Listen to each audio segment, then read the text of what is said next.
Hey, good morning, we'll get started.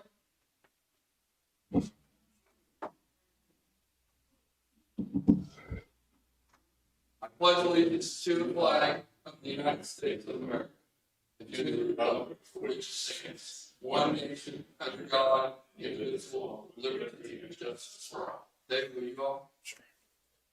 Heavenly Father, we come to you today asking you to watch over this meeting, watch over our county employees as they go about their duties throughout the week, and just be with all of us so that we can make decisions that are according to your will.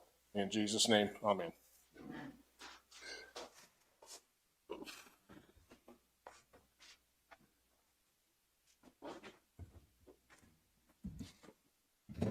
All right, I've got just a couple of things to get us started, and then Joyce and Jessica needed to get in pretty early so they can get out on their routes. So we do have the minutes from the previous meeting. Make a motion, I reviewed last week's minute, make a motion that we approve them. I'll second it. Moved and seconded, all in favor? Aye. And then I've got the claims, if you want to go ahead and get them out of the way.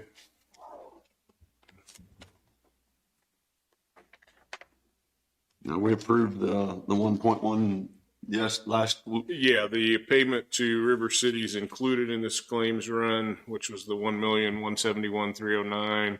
That actual payment was approved last week, but it's included in this total of $1,548,595.41. that's my motion that we make the payment. That amount. I'll second. Moved and seconded, all in favor? Aye. All right, and I think everything else I've got can wait till they get done. Joyce, come on up. You get to go first.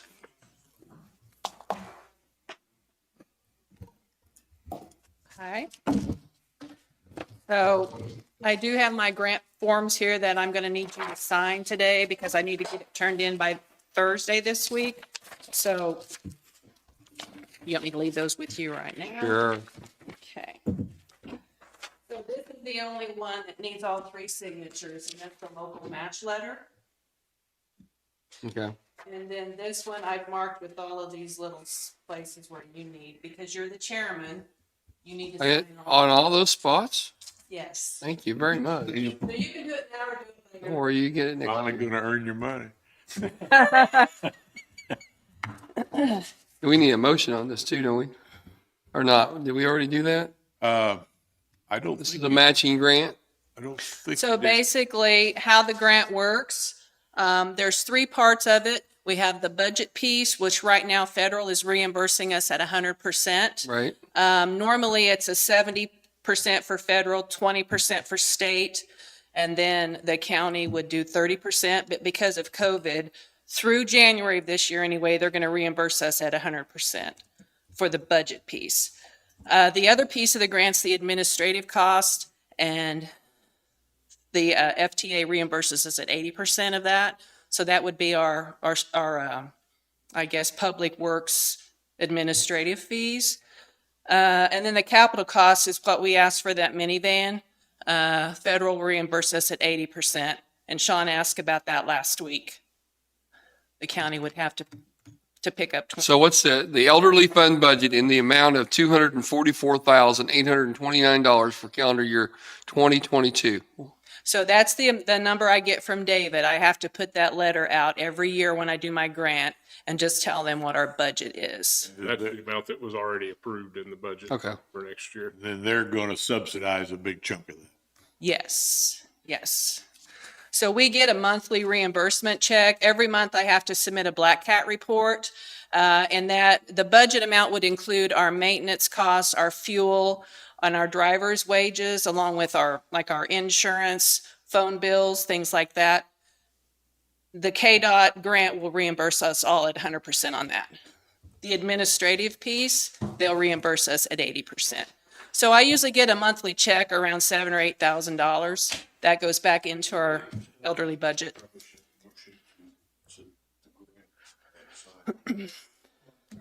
So basically, each month I turn in a report showing them our total expenses minus the fares we collect, and then that's how they determine their reimbursement back to us.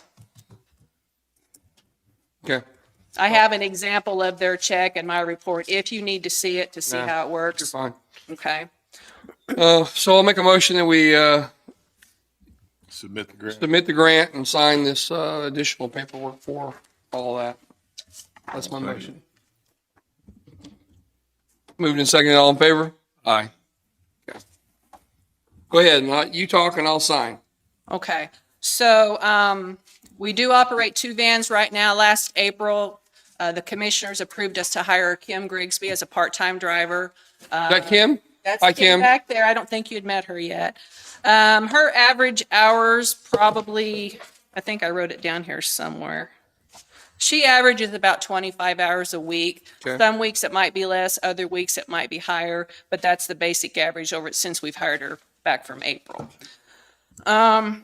Now, the grant, the reason I asked for this grant, or the van this year, we submitted a grant for a 14-passenger van last fall. We were supposed to have got it the end of this year or the first of next year. And now they're telling us that won't be till 2023 or 2024. Okay. There's a shortage on chassis. I don't know. So, both of our vans, KDOT grant, or the KDOT guidelines say we should ask for a van after ours hit 100,000 miles. And right now, the 2011 van that we have is over 150,000 miles. That is the one we're trying to replace from our grant from last year. Our 2015 van has 40,000 probably, 130,000 miles on it already, Okay. the 2015 van. So that's why I'm going to go ahead now and ask for the minivan, because at this point, I don't know how long it will take us to get it. And honestly, the minivan will be more economical, right? Yes, Because we're sometimes only A lot one or of two time- passengers. right. A lot of times we're only hauling one person at a time. Now, I think Sheriff Fran answered all your questions on the red van, if I'm Yeah, in he an did. email. I already. So, yeah, the only time we ever use that red van for us is if we have 2 wheelchair rides that day going to different places and one of our vans is in the shop. So the last time we used it was September the 1st. And that's the only van that we have that we can use outside. We can actually use that for, if we wanted to load a bunch of us up to take to Topeka or somewhere like that. Yes, Because we yes. can't use those other 2. And he needed something that was wheelchair accessible Right. because our KDOT grants cannot be used, our KDOT vans cannot be used for hauling prisoners. So Right. he had to have his own. Let's see. I went over that. Let's see what else I've got on here. So the county portion of the van that was approved last year was $13,689. That would have been our 20% for our 2020 submission last year. And again, I don't know when that van will come. I don't think it'll come next year. I think it might be 2020. They send it? Or do we They- have to go out and figure out who we're buying it from and all that? KDOT, they go out to vendors. I think they're Okay. getting them this year from Diamond Coach in Oswego, Kansas. Okay. The one we got, our 2015 van, I believe. So they take care of all the work. Elkhart, yeah. They go out and, I guess, get bids and then they determine who's going to be the vendor. Okay. Now, Rick, I know you'd ask questions about the Paola Dialysis Center. So it is closing as of today. I called up there and talked to someone, and she said right now they service 39 patients. 3 to 4 of those people reside in Linn County, but she told me everyone's already got their transportation established for now. There might be a time later on where they need our services, but right now they don't. Okay. Those people are getting farmed out to Gardner, Olathe, or Ottawa for dialysis. Okay. Okay, I think that's about all I had. I went ahead and asked Jess and Kim to come in case you have specific questions on the rider, where they go, or what types of trips they do. So one of my concerns was Joyce's, people want to stay in Linn County and a lot of times they want to stay in their home as long as they can, their parents, or maybe they're just elderly and don't have kids around to help them. Right. And the only way they can do it would be by our help. But suddenly they find themselves in a situation where they have to go multiple times a week. when do we say yes and when do we say no to that? Do we have a policy on that?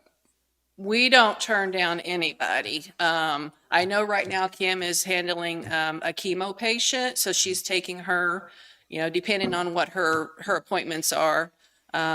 We just require 24-hour notice to schedule, but as long as, I don't know that we've ever turned anybody down. Yeah, you see what I'm saying? Like if they have to get treatment like 3 times a week or 4 times a week, once we make that commitment, go ahead, I Jessica. was gonna say, we got approached by Pat Diggs, who has passed away, and I took her for a long time to have assistant to her. She was amazing.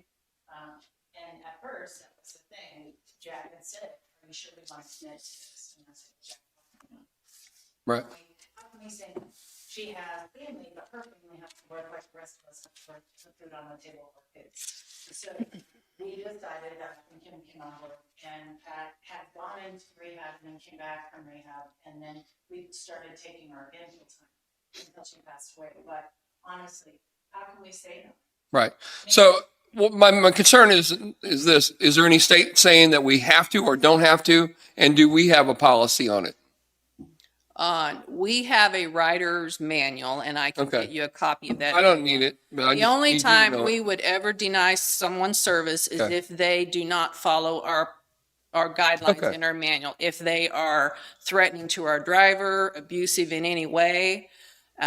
We did just recently have this happen. Sure. And we basically send them a letter, certified letter saying you can no longer use our services. Okay. And And where did the certified letter come from? us, Did legal look at it?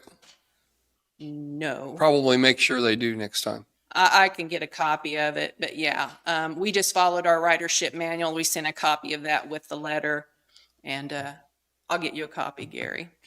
Yeah, I just want to make sure the residents feel good about, if they get the opportunity to stay in their home as long as they can, that we're there and we're dependable because they don't have a choice. If you saw what we did in a day, you guys would, it's not just take Susie to the doctor. Right. We are their hands and feet. We're the hubs. We're the, how can we make your day better? All right. I know I followed you around, remember? I did not. We were in Butler together at the same time. And- Anyways, But they, long story very short, I mean, we love what we do, both of us, and I know Kim the same way. I've had such great reviews from the folks that she's taken, and they have said, hey, she's awesome.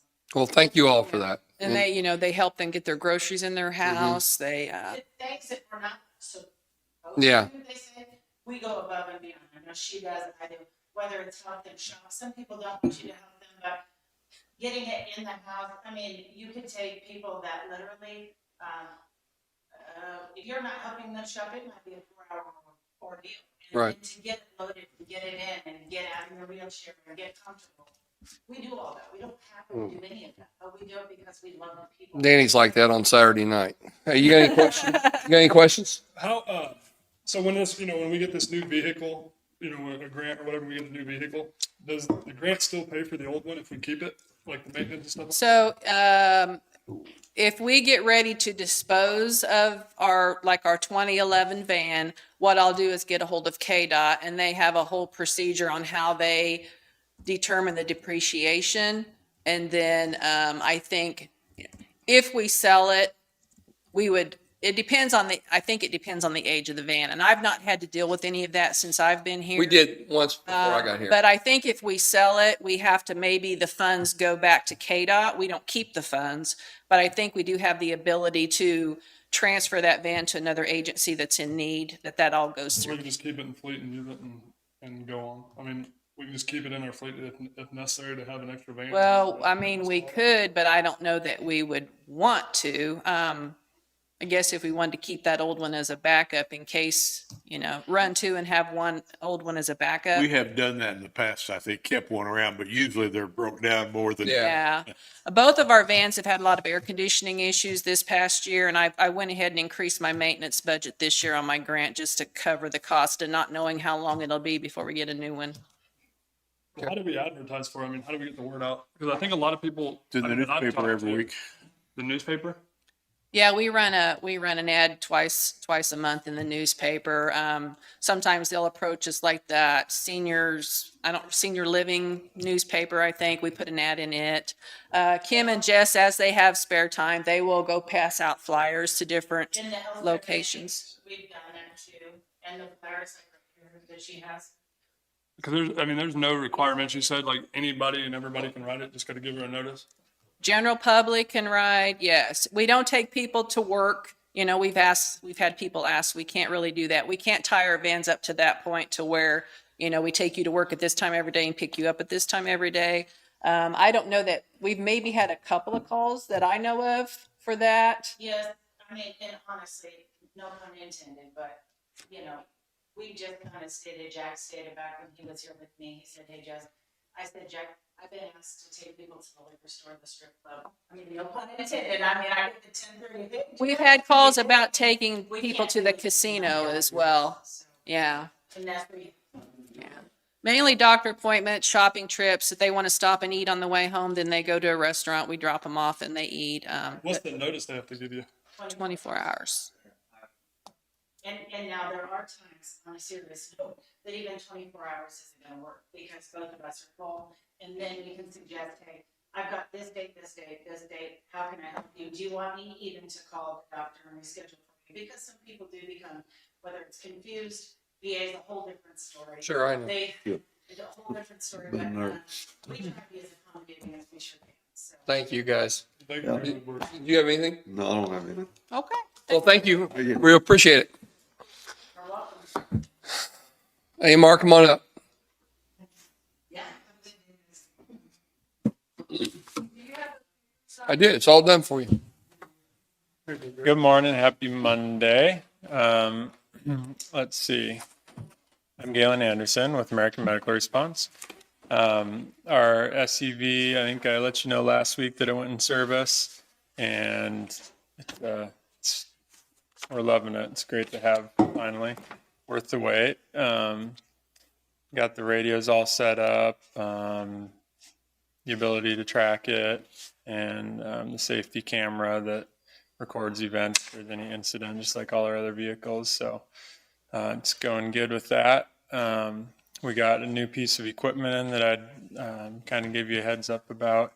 It's a cardiac compression device, and we got it in last week. I brought it down today, and then Stryker, who's a manufacturer that also will do the training with our crews, is coming down tomorrow to do in-service training with our crews on it. It's essentially a backboard that goes under a patient that's in cardiac arrest that needs compressions. And the backboard goes under the patient's back. A device clips over the patient's chest. It essentially has a mechanical plunger that sits in the middle of the chest, and then it evaluates the distance from the board and provides mechanical compressions up and down nonstop and until the battery dies, which is hours and hours and hours. So it's going to be a big help for our crews working cardiac arrest with limited resources. And really to work a good cardiac arrest, it's ideal to have 4, 5, 6 people, which is a lot, but really studies show that patient outcomes are just a lot better if you can have one person focusing on each task that's supposed to be done and not getting distracted and not trying to do 2 things at once. And so being able to have that essentially gives us a whole nother person. Really, it essentially gives us 2 other people, because without that, you have 2 people that are dedicated to compressions, and they switch out every 2 minutes because to do compressions right, it really is fatiguing. And that'll go in the new SUV. Yep. So that'll be stocked in the SUV, and so really that frees up 2 sets of hands on any cardiac arrest that our crews are working. So really excited to have that in place.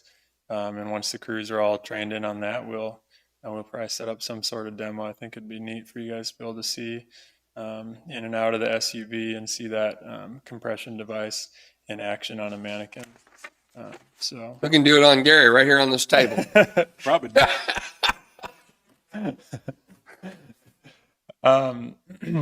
Let's see. Numbers wise, we're at 27 transports for the month, and staffing wise, we're doing well. We are, our company is affected by the vaccination mandate because we're contracted with the VA, with FEMA. We receive Medicare, Medicaid reimbursement. And so we do fall under the mandate. It was moved back from December to January for when our employees need to be fully vaccinated. So that's been a help because we did have some crews that, because of when they had COVID, they had to delay getting their first vaccination. That was going to put them past the December deadline. And now with the deadline being moved back into the first week of January, that'll let them go through the whole series of vaccinations and not have to be off of work for any time. So we may possibly lose a couple part-time employees because of the mandate. But by and large, our staffing is covered by full-time employees, and it's not looking like we're going to lose any full-time employees. So we're thankful for that. I think that's all I got. Anything for me? You got anything? Thank you, sir. Have a good week. Doug? Good morning, Commissioners. Morning. We're up to 380 calls year to date for the fire department. The past week, we had 4 EMS assists. I have 2 applications that I set up there for you. The first is for Parker Achilles Farrell. He is an employee of the sheriff and has asked to join the fire department. With your permission, we would like to hire him for Parker. Currently, they have 9 firefighters. And I think we could probably waive the physical and drug screen on him since he's already done that for the sheriff, if you are so willing.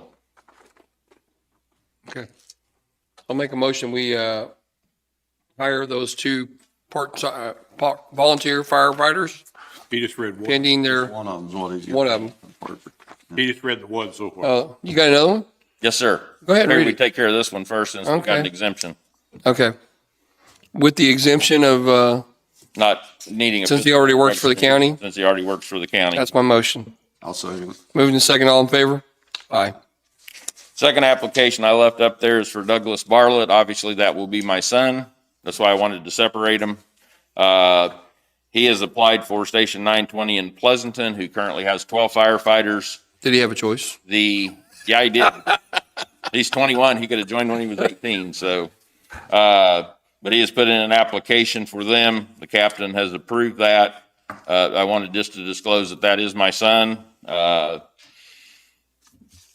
And we would hire him as a probationary firefighter pending his completion of physical and drug screen. That's my motion. I'll second it. Moved and second, all in favor? Aye.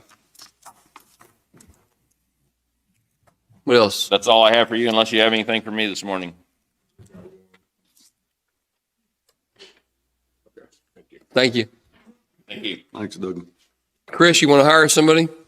Yes. Come on. Okay. Sure. Sean, how long are you going to be? 10 minutes? Come on up. Doesn't matter. We got to suffer through it anyway.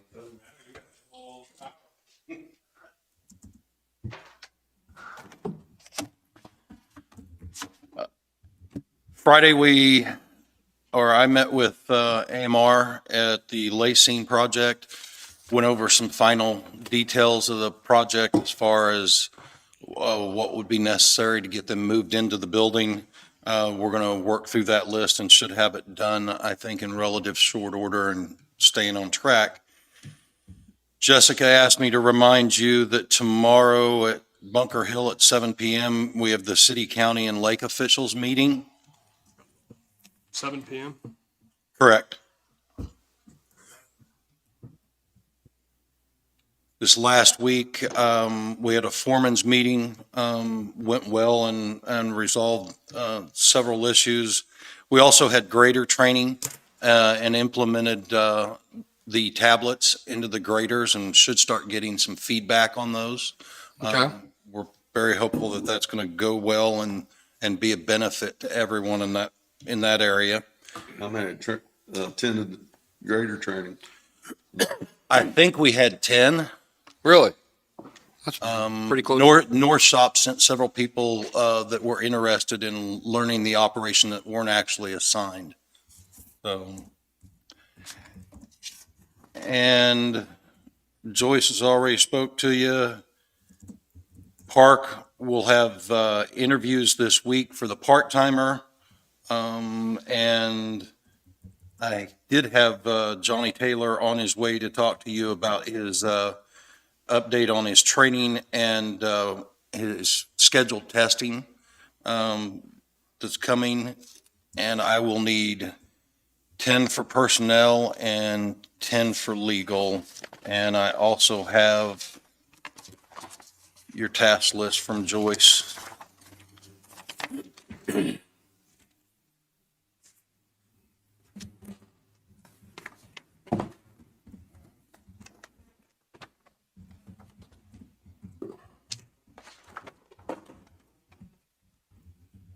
Is she in?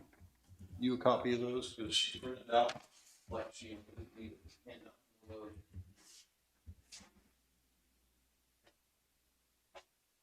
And then as soon as Johnny gets here, I'd like to, he's gone to several professional meetings. I'd like for him to update you and then tell you about his up and coming scheduled training or testing. But that's all I have other than 10 for legal and 10 for personnel. You got any questions on this? 10 minutes for legal and Yeah. 10 minutes for what? Personnel? Yes.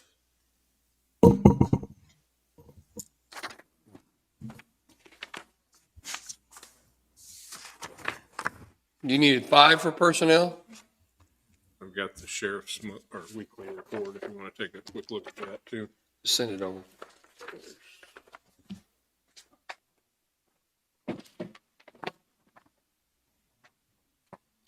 All right, I'll make a motion. We go into executive session for 10 minutes with legal and 15 minutes for personnel. I'll second it. Moved and seconded, all in favor? Aye.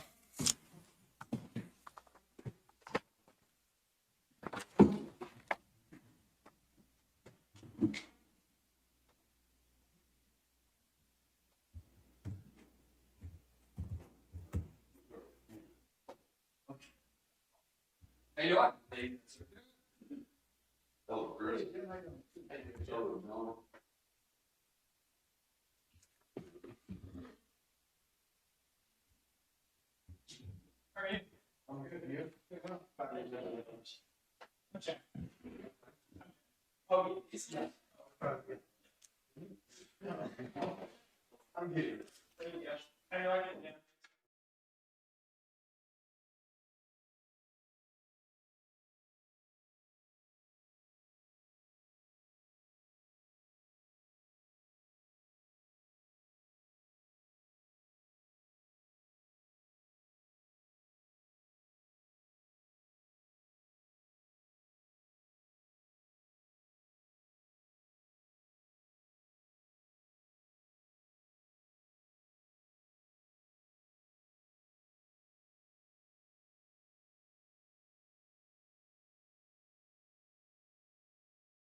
She thought so. All right, there is some action. So, Chris, come on up.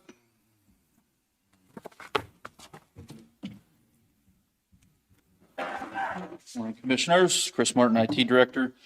I'd like to recommend that we hire Nick Graham for our IT support technician position at a step 12 range H.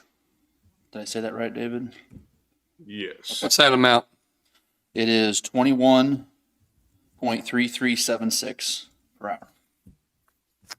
That's my motion to hire Nick Graham at that amount. Second. Moved and seconded, all in favor? Aye. Chris, everything else going good in your division, whatever you got going on? I think so. Office, you can really call it an office. Yeah, office.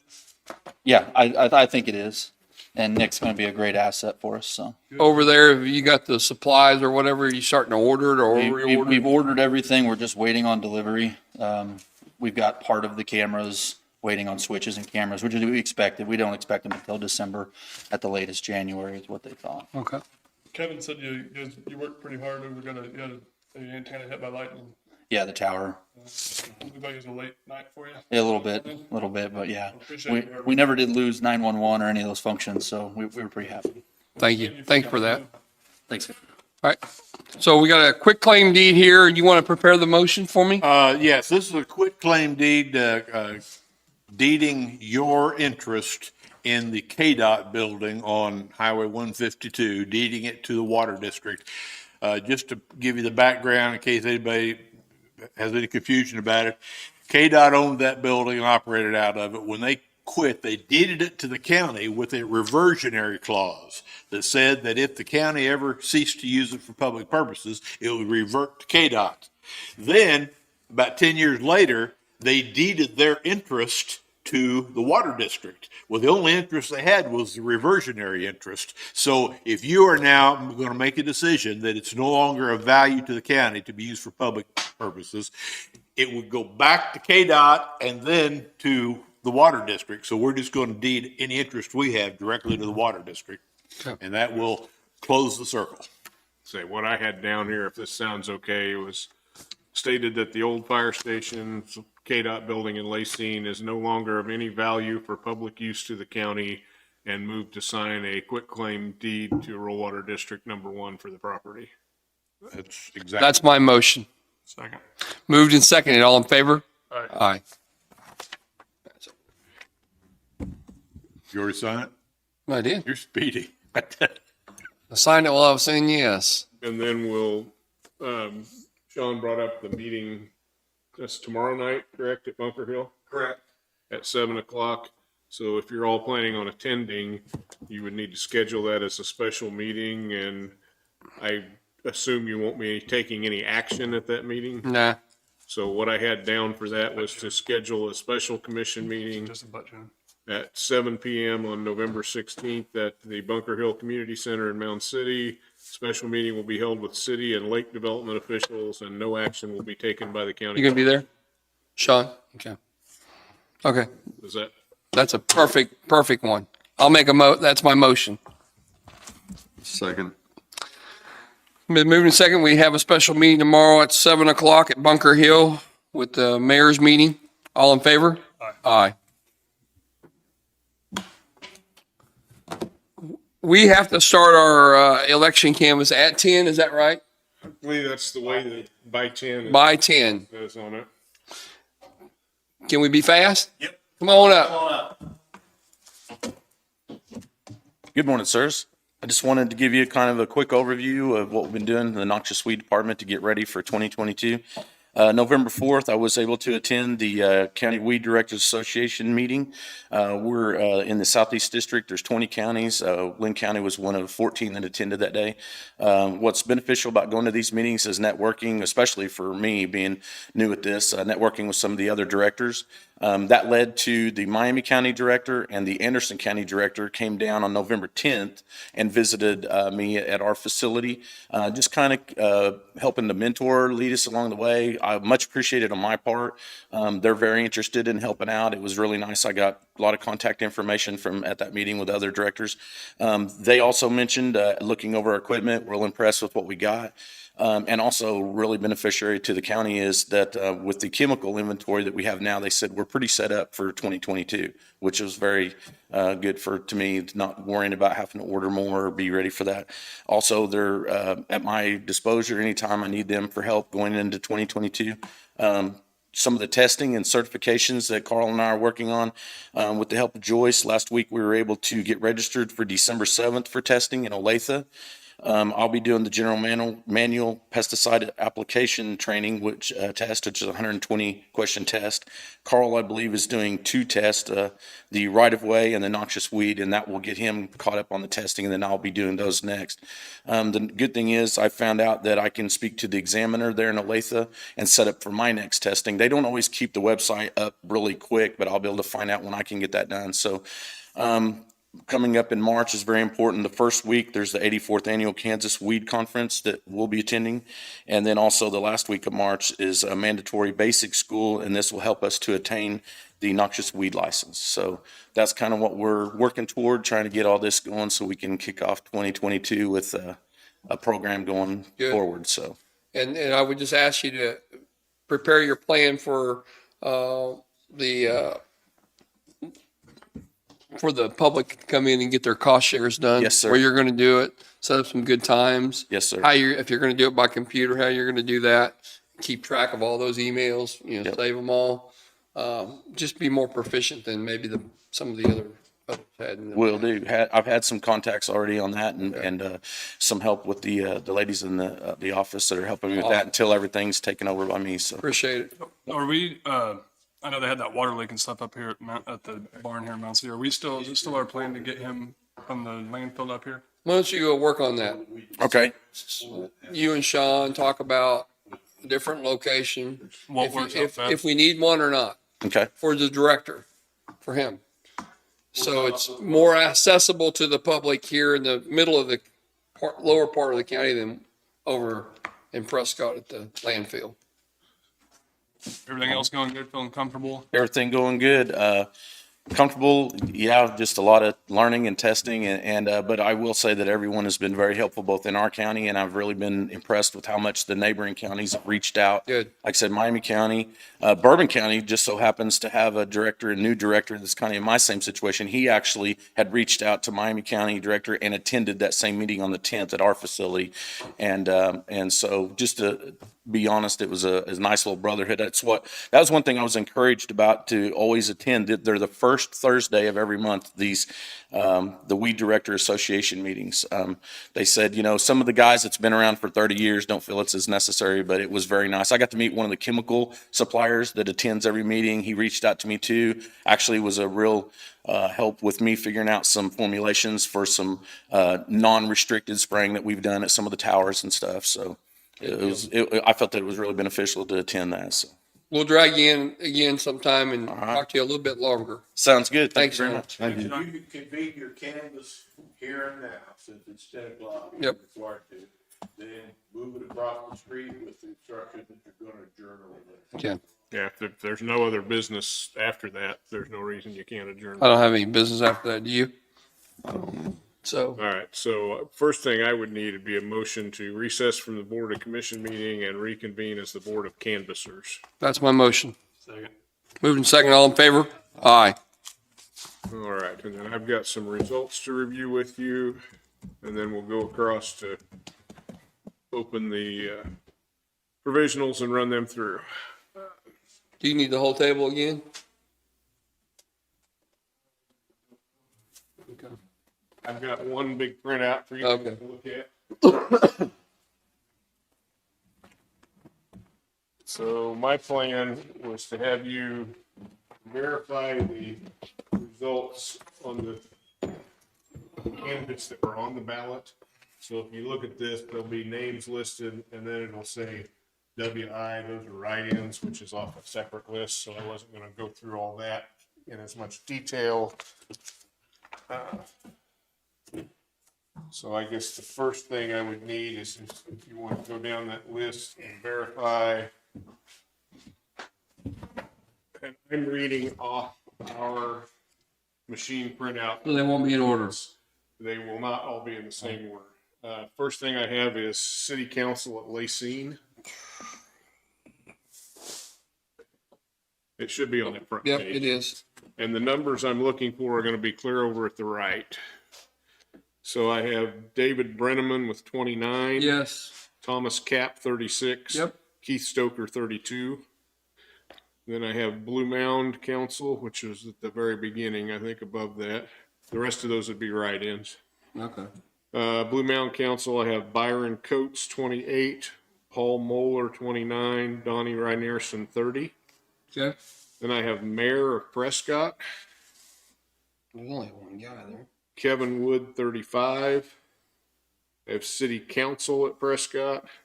John Maloney, 31. Ronald Roberts, 36. Okay. Then I have Mayor of Linn Valley. Cindy Smith with 59. Okay. City Council at Linn Valley. I have Lewis Donaldson with 57. Michael Hemphill with 52. Okay. Then I have City Council Mound City. Okay. Cody Beckman, 45. Megan Purvis, 38. Fanchon Shadden, 44. Okay. I have City Council at Parker. Gary Early, 20. Jerry Summers, 20. No, right there. Hold on. And that one is one where only 2 people ran for 3 spots, so we will have a write-in candidate that will be the 3rd member, and I've got write-ins on a separate list. All right. City Council at Pleasanton. Oh, wow. I have Aaron Portman with 120. Rochelle Schreckheis with 121. Joseph Whitaker with 94. And the rest of those are write-ins. What about Kenny Stark? That was actually. That was a write-in. Yeah. Okay. Wow. The next thing I have is school board for 344. And that's probably going to be about halfway down the page. Got it. All right. I have Leslie Duncombe with 83. Mm-hmm. Kay Hardy, 128. Okay. Cindy Spence Inman, 165. All right. Meredith Johnson, 134. Jonathan Rains, 95. Then I have school board for 346, I think, which is probably below that. I think we'll jump back up to 362 afterwards. Okay. Position 1, Daniel Ernest, 48. Position 4, Tracy Springer, 14. Position 5, Matt Higgins, 19. Okay. Position 6, Katura Kitty Reinerson with 27. Okay. Then I have 362 school board. I think printed out above those others. Yeah, it did. For position 4, there was no candidate on the ballot, so I'll have to look. I'll read you the write-ins on that when I get to the write-in list. For position 5, I have Rita Boydston with 34. Position 6, I have Wade Teagarden with 30. Then the next thing I had was USD 365. And this is actually a small corner of the county up by Parker that's in the Andersons County School District. There were 3 positions up, and I have no votes for any of them. You gotta move there. You get elected. And then the other thing I have is down at the bottom of your list, Meridazine Extension District. Look at that. We have 2 candidates on the ballot. Kendra Browning with 499, Treva Broyles with 528, and the rest of those are write-ins. Okay. So that is all the machine results of everyone who was on the ballot. The 2 places where there were actually write-ins that will affect anything were the Parker City Council and the school board at Harvey. 362-4. And let me find my write-in list for that.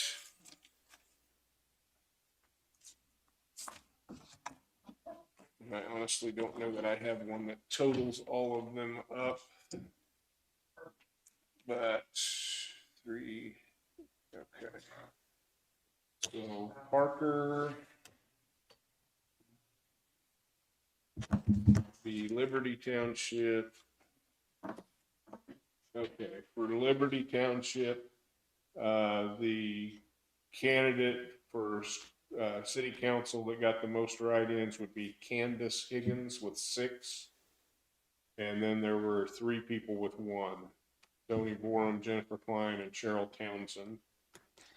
And then the other position on 362 4, I have Robert Suppenbach or Suppenbach, I'm not sure how to pronounce that, with 7 votes. And I have several other candidates with 1. Okay. So those would be the only write-ins that would affect anything. Is that what we're doing? We're going across the street? That'll be for provisionals, which is the next thing I've got on my list here. So, we can read all the write-ins if you want to go through all of them, but none of them, the rest of them are going to affect anything. I did go through and check to make sure they were qualified electors, and I had several that were not because it was like the wrong school board district or they were not registered in the county. Some that were, we didn't have any really crazy names on there this time, but we had some, like somebody put NA by a write-in or no one or something like that. So there was no candidate to count it for. We did do a post-election audit. And the way we have to do that on city school ballots is we randomly select 2 races in the county and then randomly select which precinct that has that race that we will have a hand count board come in and count. I'm required to publish a notice on our website 5 days ahead. So I've got a printout of the website and what it looked like with the notice. And then we used a random name generator in the computer where you type in all the races and you hit the button and the wheel spins till it comes up with one. First one that came up was Blue Mound City Council. Second one that came up was Parker City Council. So those were the 2 races we had to count. Since it was city councils, we didn't even have to choose a precinct on it because for Parker, the only one we'd have would be Liberty, and for Blue Mound, the only one we had was Blue Mound. So I had a write-in board, or not write-in board, a hand count board come in last Tuesday, and they went through, hand counted the results on those 2 races, and there's their summary sheet of what they counted, and then I have a report that I had to send to the Secretary of State where I show what our unofficial results were on the 2 races. So like Blue Mound Council, it was Coates 28, Moeller 29, Reinerson 30, and there were 3 write-ins. On Parker, it was Early with 20, Summers with 20, and there were 11 write-ins. They went through and came out with the exact same numbers that our machine counted. So I sent a copy of this report to the Secretary of State's office, received an email back later that day from Jameson Beckner, who's the Deputy Director of Elections, that just stated your audit is approved and you're cleared to conduct the county canvass. So they were satisfied with the results and we don't have to do any further audit. Okay. So then the only other thing I've got left is we do have some provisional ballots. We had very low turnout for this election. Countywide, it was less than 10%, which is just a horrible turnout. But the only place we really had very high turnout at all was in Pleasanton, where they had an actual race on school board, and there were a lot of write-ins for city council there. So I think someone had probably campaigned a little bit for one of those spots. However, that write-in person did not receive enough votes to make it onto the council. So the provisionals, I had a total of 15 provisional ballots, which I have here with me. 3 of those were people who were not registered in this county, so my recommendation will be to not count those ballots. The other 12 ballots, I had 6 that were an address change. I had 3 that were either a name or name and address change. And I had 3 that I'm listing as poll worker error. 2 of those were names that I found registered that they should not have made them vote provisional, but they did, so we can count them. The other one was actually a clerical error in our office. It wasn't really the poll worker. We had one person in Pleasanton that was in an area that had been annexed into the city, and we had not updated that record in voter yet, so they were still showing in the township. And when they came in to vote, they said, hey, I should get a city ballot. The poll worker called me and I said, yes, that's correct, after I checked that address. So it was our error for not getting it corrected ahead of time. So that should count. So my recommendation to you would be to not count the 3 ballots for the people that were not registered, and then to count the other 12. So if you're agreeable to that, all I would need would be a motion that you accept the recommendation to not count the 3 provisional and to count the remaining. Had they moved here? Is that what they were? And the 3 that's, I don't know if they'd moved here or what the. I mean, why would they come down here to vote? I would guess they Like- probably have moved here, but they just weren't registered here yet. Okay. And the provisional process will get them registered because they have to fill out a registration card. Of those, let's see, which ones are they? 2 of them were in Linn Valley and 1 was in South Potosi. Okay. The South Potosi, just judging from the name, which I don't want to discuss names in here in public, I think that was someone who has lived here for quite a while and just flat had never registered. Okay. The 2 at Linn Valley, I believe, were people that had moved into the area recently. Okay. So if that's all acceptable to you, like say I need a motion to accept my recommendation to not count 3 ballots and to count the remaining 12. I'll make that motion. I'll second. It's been moved and seconded that we not count 3 and count 12. Is that right? Yes. Ballots. All in favor? Aye. All right, so then the other thing we have to do is we need to run over across the street where I will have some people over there to open the ones that we are going to count. The 3 that are not being counted, we won't even open the envelopes. They will just get, well, once we enter their information to get them registered, they'll just be stored with the ballots. And we have to store all of this for 22 months before we can destroy it. Okay. So with that, so my understanding, there's no other business for the commission today.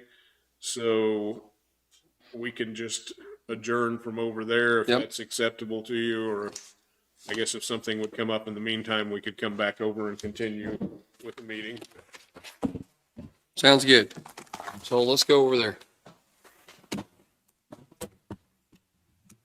You want this back, David?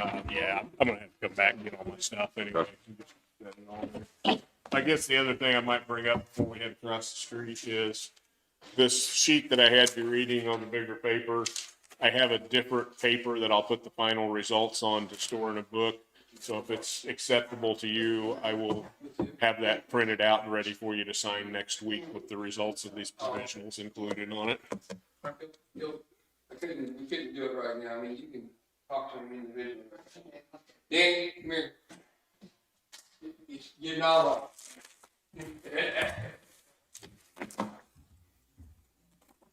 So we're going over there, is that?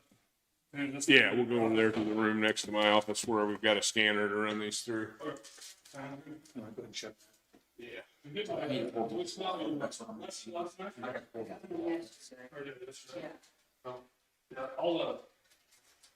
We're done after this.